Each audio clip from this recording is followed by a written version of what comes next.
알리스터 맥그레스 교수의 그 인간이란 책을 보면 그 사무엘하 6장 16절의 말씀을 가지고 설명합니다. 제가 먼저 읽어드리겠습니다. 사무엘하 6장 16절. 주님의 궤가 다윗 성으로 들어올 때 사울의 딸 미갈이 창밖을 내다보다가 다윗 왕이 주님 앞에서 뛰면서 춤추는 걸 보고 마음속으로 그를 업신여겼다. 이 알리스터 맥그레스 교수는 이 사무엘하 6장 16절에서 다윗의 부인 미갈이 하나님의 언약궤가 들어오는 것을 성에서 창밖으로 내다봤다는 것에 주목합니다. 그러면서 이 책은 언약궤를 맞이하는 다윗의 태도와 미갈의 태도를 구분합니다. 지금 언약궤가 들어오고 있는 상황에서 다윗은 언약궤가 들어오는 길에서 언약궤를 맞이하고 있습니다. 다시 말해서 언약궤가 들어오는 기쁨을 그 현장에서 누리고 있는 겁니다. 이에 반해서 다윗을 비웃었던 그의 아내 미갈은 발코니에 서서 창으로 내다보는 구경꾼의 태도로 그 장면을 바라봤습니다. 저자는 이 두 사람을 대조시키면서 다음과 같이 말합니다. 미갈과 같은 구경꾼의 삶으로는 결코 기쁜 삶을 살 수 없다. 그러니 발코니에서 내려와야 한다. 구경꾼의 자세에서 내려와 현장의 기쁨을 경험하는 길의 신앙을 회복해야 한다는 겁니다. 그렇다면 오늘 여러분 어떠십니까? 신앙생활을 하지만 이 발코니에 서서 마치 구경꾼처럼 바라보고만 계십니까?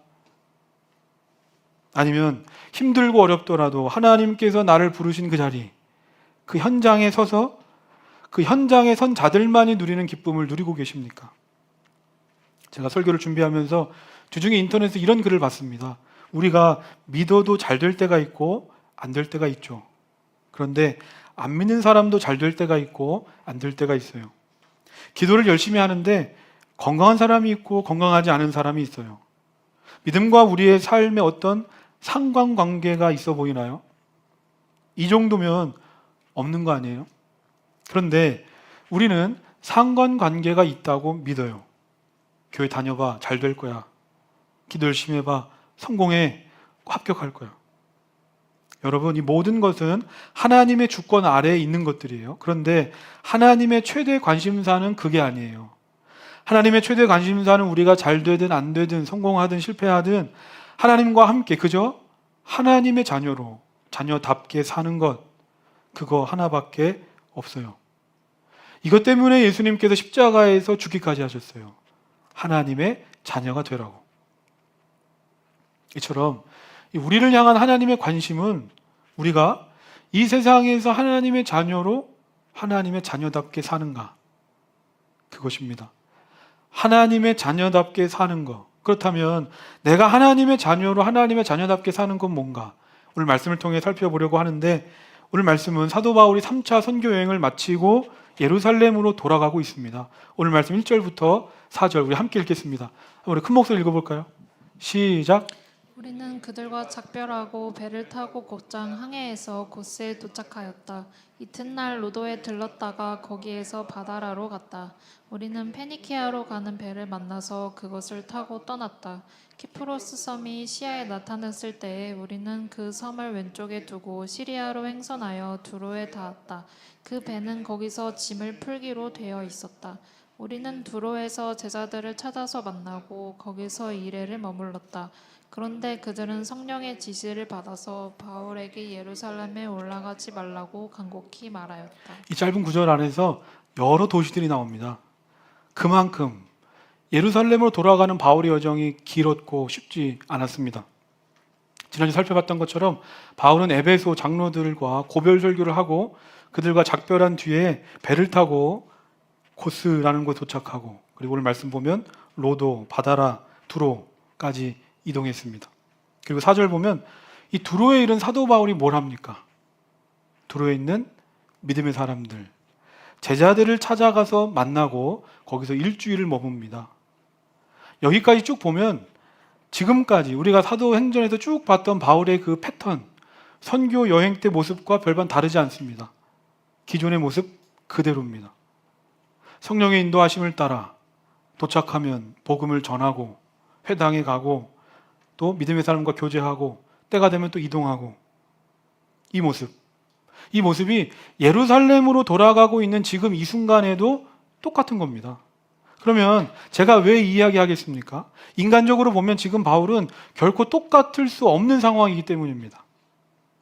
바울은 알고 있었습니다.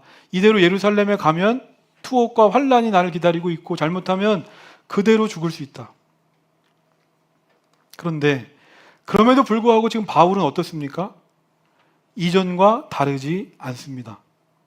아니 오히려 이전보다 더 발걸음이 가벼워 보이는 겁니다.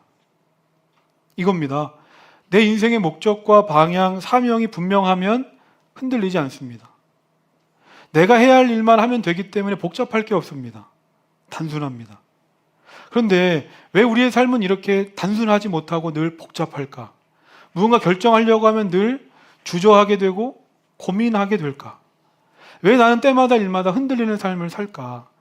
하나님의 자녀로서 하나님의 자녀답게 살면 되는데, 그럼 우리 삶은 단순해지는데, 우리는 하나님의 자녀로도 살려고 하고 세상의 자녀로도 살려고 하기 때문입니다. 바울은 복잡한 게 없습니다. 어디를 가든지 누구를 만나든지 하나님의 자녀로서 하나님의 자녀답게 삽니다. 그래서 가장 먼저 뭘 합니까? 어디를 가든지 믿음의 사람들부터 찾는 겁니다. 그리고 그들과 교제합니다. 일주일의 짧은 시간이었습니다. 두로에 있는 시간. 그리고 이들은 원래 알던 사이가 아니었고 거기서 처음 만난 사이.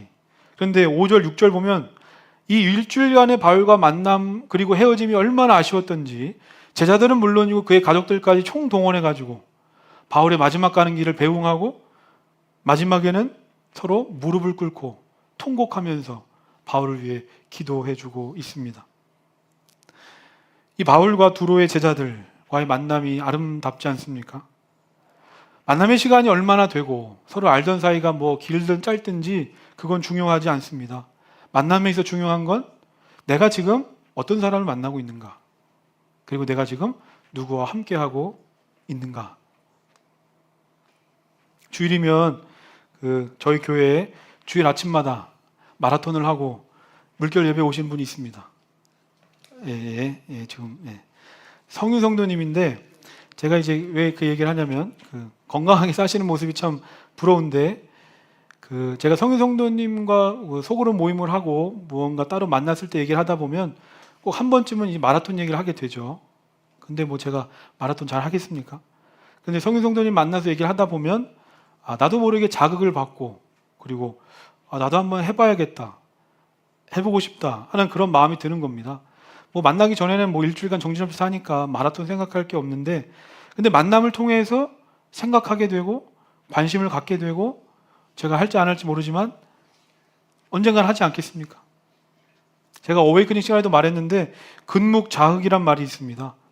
먹을 가까이 하면 내가 검어진다. 당연한 겁니다. 먹을 가까이 하면 검은 게 묻는 겁니다. 이처럼 어떤 사람과의 만남이 잦아지면 나도 모르게 그 사람을 닮아가고 내가 변화됩니다. 그러기에 내가 누구를 만나느냐가 얼마나 중요한지 모릅니다. 그렇다면 나는 지금 누구를 만나고 있습니까? 오늘 말씀 속에 사도 바울은 누구를 만납니까? 어디를 가든지 믿음의 사람들부터, 어디를 가든지 믿음의 사람들부터 우선해서 만납니다. 그 이유가 뭡니까? 예수님을 생각하는 사람들, 어떻게든 예수님처럼 살고 싶어하는 사람들을 만나고 그들과 얘기하다 보면 나도 모르게 예수님을 생각하고 나도 예수님처럼 살아야겠다. 그렇게 조금씩 내 삶이 변화되기 때문입니다. 우리 주변을 돌아봅시다. 내 주위에는 어떤 사람들이 많습니까? 무슨 일을 하든지 욕부터 하는 사람이 있습니까? 늘 부정적이고 비관적인 사람, 악한 생각과 악한 행동을 하는 사람이 많습니까? 아니면 어떤 상황과 환경 속에서도 믿음 안에서 소망의 말을 하고 영적인 생각, 살리는 말을 하는 사람이 더 많습니까? 내가 시간을 들이더라도, 때로는 대가를 지불하더라도 내가 함께 있어서 닮아갈 수 있는 사람, 내가 닮아가도 좋을 사람, 내게 좋은 영향을 줄 수 있는 믿음의 사람들 곁에 함께 하시기를 바랍니다. 그리고 또한 나로 인해서 내 주변 사람들이 예수님을 생각하게 되고 예수님을 바라볼 수 있는 그런 좋은 영향을 끼칠 수 있는 사람이 되게 해달라고 나 자신을 위해서도 기도하시기를 바랍니다. 갈라디아서 6장 2절 주보에 있습니다. 한번 같이 한번 읽어보겠습니다. 시작. 여러분은 서로 남의 짐을 져 주십시오. 그렇게 하면 여러분이 그리스도의 법을 성취하실 것입니다. 무엇이 그리스도의 법을 성취한다라고 말합니까? 남의 집을 져줄 때. 남의 집을 져주는 것이 그리스도의 법을 성취하는 것이라고 말합니다. 여기서 말하는 짐은 헬라어 바로스란 단어로 이 단어의 뜻은 그냥 뭐 적당한 무게, 가벼운 무게가 아닙니다. 엄청나게 무거운 많은 양의 짐을 나타낼 때 쓰는 단어라는 겁니다. 근데 성경은 말합니다. 그러한 짐을 서로 간에 져줘야 한다. 서로 간입니다.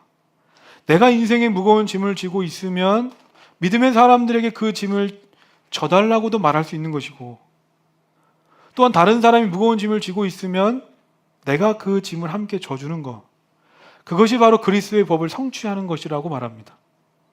지금 사도 바울이 얼마나 무거운 인생의 짐을 지고 있습니까? 예루살렘에 가면 투옥과 환난과 죽음이 기다리고 있습니다. 아무리 사도 바울이라고 해도 두렵고 떨렸을 것이고, 만약에 지금이라도 가지 않아도 된다면 돌아가고 싶었을 겁니다. 그런데 만난 지 일주일도 안 된 사이건만 두로에서 만난 이 믿음의 사람들이 바울의 그 바로스, 그 무거운 짐을 어떻게든 져주려고 눈물 흘리며 기도하는 이 모습을 바라볼 때 아마 사도 바울은 오히려 자신에게 이런 생각이 들었을 겁니다. 아, 내가 지금 제대로 가고 있구나. 내가 가는 길에 대한 확신을 얻지 않겠습니까? 저는 이것이 바로 신앙생활이라고 생각합니다. 나 혼자서는 할 수 없습니다. 그런데 나 혼자 가던 그 길을 누군가 한 명이라도 함께 가면 힘이 납니다. 그리고 나와 함께하는 이들을 통해서 내 가는 길에 대한 확신을 얻게 되고 잃어버렸던 사명의 열정을 회복하는 겁니다. 지난 금요일에 10월 물결 세길기도회로 모였습니다. 세길기도회 하는 것처럼 똑같이 했습니다. 그런데 그저 믿음의 사람들을 만난 것이고 그들과 함께한 것뿐인데, 그 만남의 시간을 통해서 목회자인 제가 힘을 얻고 위로를 받고 용기를 얻는 겁니다. 분명 이 믿음의 사람들과의 만남을 통해서 내가 살아나기도 하지만 나를 통해서 또 다른 누군가가 살아날 수 있다는 걸 기억하시길 바랍니다. 또한 저는 이 두로에서 만난 믿음의 사람들이 바울을 위해 기도했다는 것에 주목하고 싶습니다. 바울이 3차 선교 여행을 하면서 얼마나 많은 교회를 세웠고 얼마나 많은 복음의 사람들을 전도했습니까? 하지만 로마 제국 안에서 여전히 기독교는 핍박과 박해의 대상이었습니다. 그런데 그럼에도 불구하고 지금 이 믿음의 사람들이 바울을 보내고자 다 함께 성 밖으로 나가서 모두가 보는 앞에서 바울을 위해 무릎을 꿇고 기도했습니다. 왜 그렇습니까? 이들이 지금 무엇 때문에 내가 그리스도인임을 드러내면 안 되는 세상 속에서 그리스도임을 드러내는 겁니까? 다른 게 아닙니다. 지금은 기도해야 할 시간이기 때문입니다. 기도해야 할 시간이기 때문에. 세상이 뭐라고 하든지, 세상이 나를 어떻게 보든지 지금 믿음의 사람들이 모여 함께 기도해야 할 시간이다. 저는 지금이 바로 오늘 이 시대에, 오늘이 우리 믿음의 사람들이 함께 모여 기도해야 할 때인 줄로 믿습니다. 우리 하나님의 도우심이 필요한 것들이 얼마나 많습니까? 그러게 우린 기도해야 합니다. 기도하는 순간 그 일은 내 일이 아니라 하나님의 일이 되기 때문입니다. 특별히 바라기는 개인의 문제를 위해서 기도하는 것을 넘어서 우리 믿음의 사람들이 함께 우리에게 맡겨주신 교회를 위해서 기도하시기를 바라고, 목회자인 저를 위해서도 기도해 주시기를 바랍니다. 이어서 오늘 말씀 7절부터 8절 함께 읽겠습니다. 시작. 우리는 두로에서 출항하여 항해를 끝마치고 돌레마이에 이르렀다. 거기서 우리는 신도들에게 인사하고 그들과 함께 하루를 지냈다. 이튿날 우리는 그곳을 떠나서 가이사랴에 이르렀다. 7사람 가운데 한 사람인 전도자 빌립의 집에 들어가서 그와 함께 머물게 되었다. 두로를 떠나서도 이 바울은 믿음의 사람들과의 만남이 계속됩니다. 7절 보면 이 돌레마이라는 곳에서 하루밖에 지내지 않았지만 거기서도 바울은 그 짧은 시간 동안 믿음의 사람들을 만납니다. 그리고 그 다음날 바울이 가이사랴에 이르렀을 때 8절 보면 누구를 만납니까? 8절 보면 초대교회 7 집사 중에 한 사람, 빌립을 만납니다. 그리고 그의 집에 머뭅니다. 그러면 이 빌립 집사를 기억하십니까? 지금으로부터 20년 전으로 거슬러 올라가야 됩니다. 우리가 지난번에 사도행전 8장을 설교할 때 이 바울이 예수님을 믿어서 회심하기 전 예수님을 믿는 자를 핍박하던 사울일 때, 사울이 스데반을 죽이려고 할 때 결국 스데반이 순교하고 나서 교회를 향한 핍박과 박해가 심해지니까 그때 초대교회 성도들이 뿔뿔이 흩어집니다. 그때 이 빌립 집사는 핍박을 피해서 사마리아 땅으로 가게 되고 거기서 복음을 전해 수많은 사람들을 예수님께로 인도하고 그 땅에 부흥이 일어납니다. 그리고 나서 이 빌립은 성령의 인도하심을 따라 광야로 갔고 그 광야에서 에티오피아 내시를 만나고 그에게 세례를 베풉니다. 그리고 그걸 계기로 에티오피아의 아프리카 최초의 교회가 세워집니다. 그리고 나서 빌립이 여러 성을 다니며 복음을 전하다가 오늘 말씀에 나오는 가이사랴 지방에 이르게 됩니다. 그때부터 여기서 살았던 겁니다. 그런데 마침 이곳을 들른 바울을 20년 만에 제외했습니다. 20년 전 이들의 첫 만남은 악연이었습니다. 그런데 20년이 지난 후 오늘 바울과 빌립은 서로를 바라보며 어떤 생각이 들었을까? 놀랍고 반갑고 무언가 가슴이 뭉클하지 않았을까? 그때는 이해할 수 없었습니다. 왜 교회와 믿음의 사람들에게 이런 고난이 찾아와야만 했을까? 그런데 20년이 지나 보니까 이해가 되는 겁니다.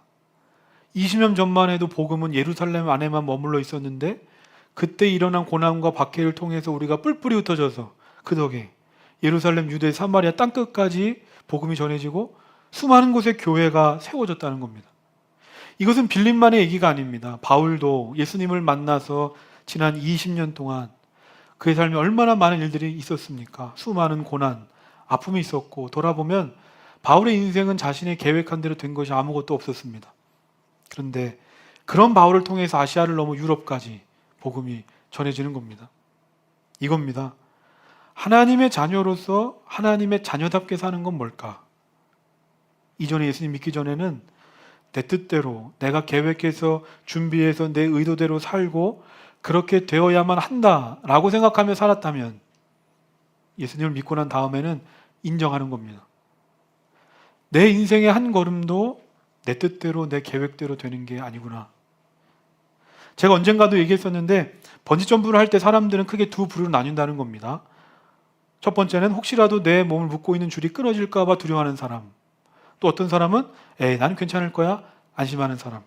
하지만 둘 다 중요하지 않습니다. 줄이 끊어질까 두려워한다고 줄이 끊어지는 것도 아니고 내 줄은 괜찮을 거야 안전하다고 생각한다고 해서 무조건 안전한 것도 아니기 때문입니다. 정말 중요한 건 내 발목을 묶고 있는 이 밧줄이 얼마나 튼튼한가. 그게 중요한 겁니다. 하나님을 믿는 믿음도 이와 같습니다.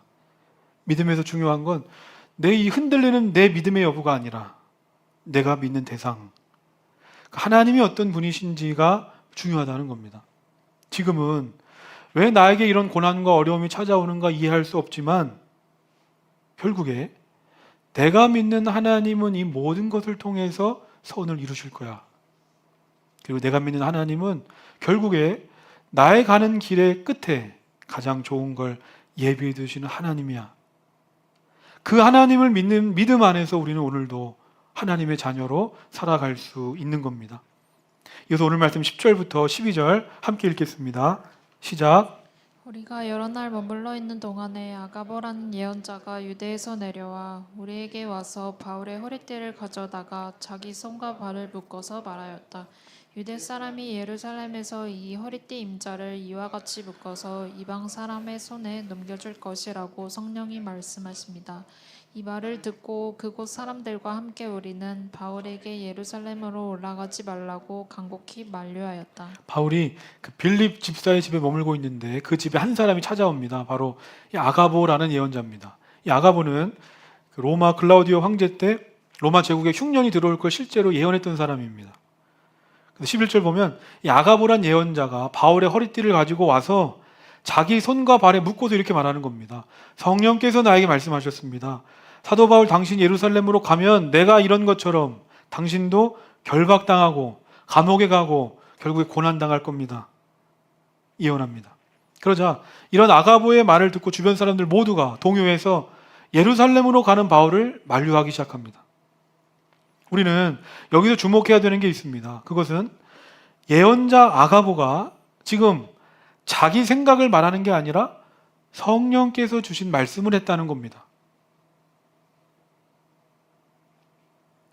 그렇다면 사도 바울도 성령에 매여서 성령의 인도하심으로 예루살렘에 가는 거고, 바울도 또 바울의 주변 사람들도 이 성령의 말을 듣고 만류하는 건데, 그러면 이럴 때 우리는 어떻게 해야 되는가? 둘 다 성령의 말씀이라면 어떻게 해야 되는가? 겉으로 봤을 땐 바울의 말도 맞는 것 같고 아가보의 말을 듣고 바울을 말리는 이 제자들의 말도 맞는 것 같지만 여기에는 미묘한 차이가 있습니다. 성령께서 바울에게 그리고 아가보에게 하신 말씀은 같습니다. 예루살렘에 바울이 가면 투옥과 환란이 기다리고 있을 거다. 11절 말씀 보면 아가보도 거기까지만 얘기합니다. 예루살렘에 가면 고난이 있을 것이다. 그런데 자세히 보면 성령께서는 바울이 예루살렘으로 가면 겪을 일에 대해서 말씀하셨지, 어디를 봐도 투옥과 환란이 기다리고 있으니까 바울 너 예루살렘 가지 마 라는 말은 없었다는 겁니다. 그러니까 이 바울을 인간적으로 사랑했던 믿음의 사람들이 바울을 걱정하는 안타까운 마음으로 그 마음을 하나님의 말씀에다가 포함해서 이걸 성령의 뜻이다 라고 말했다는 겁니다.